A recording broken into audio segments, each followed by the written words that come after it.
এসব লোক সম্পর্কে কথা বলা উচিত। এসব লোককে কি করে উল্টো দিকে ঝুলিয়ে সোজা করতে হয় সেটা বিজেপি সরকার এলে করে দেখাবো। উনি সবসময় এই ধরনের বিতর্কিত কথা বলেন। ইউসুফ পাঠানকে যখন মমতা ব্যানার্জি প্রার্থী করেছিল তখনও বলেছিল বাজার মাত করার জন্য প্রচারের আলোটা থাকা। এসব লোক সম্পর্কে কথা বলা উচিত। এসব লোককে কি করে উল্টো দিকে ঝুলিয়ে সোজা করতে হয় সেটা বিজেপি সরকার এলে করে দেখাবো।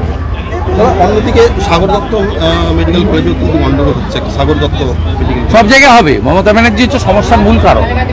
মমতা ব্যানার্জি যতক্ষণ মুখ্যমন্ত্রী থাকবে ততক্ষণ এটা হবে। আপনার মহারাষ্ট্রের বদলাপুরে একেবারে রাম নাম সত্য হয় করে দিয়েছে ধর্ষককে। আপনার আসামে জল খেতে খেতে রাম নাম, আর এখানে ধর্ষকদের প্রোটেকশন দেয় মমতা ব্যানার্জি। এবং লজ্জার পুলিশ, ডাক্তার, ধর্ষক তিনজন একসঙ্গে জেলে। ঘাটালের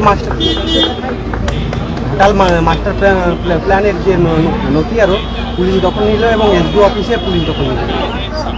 ঘাটালের এসডিও অফিস পুলিশ দখল নিল। আমি এটা বলতে পারবো না। আমার মনে হয় থানাতে জল ঢোকার জন্য হয়েছে, না জেনে বলা ঠিক হবে না। যদিও থানা অন্য কোনো জায়গায় করা উচিত ছিল, ইরিগেশন দপ্তরে পুলিশের অফিস হওয়া উচিত নয়। তবে আমি যেটুকু জেনেছি থানা জলে ডুবে যাওয়ার কারণেই তারা ইরিগেশন অফিসে গিয়ে থানা চালিয়েছে। দাবি ট্যাগ এই চ্যানেল কোনো প্রচার করে না হিংসাত্মক, ক্ষতিকারক বা অবৈধ কার্যকলাপ। এই চ্যানেল দ্বারা প্রদত্ত সমস্ত বিষয়বস্তু শুধুমাত্র একটি শিক্ষামূলক উদ্দেশ্যের জন্য। ধন্যবাদ। শুভেচ্ছা টিম আমার বাংলা নিউজ।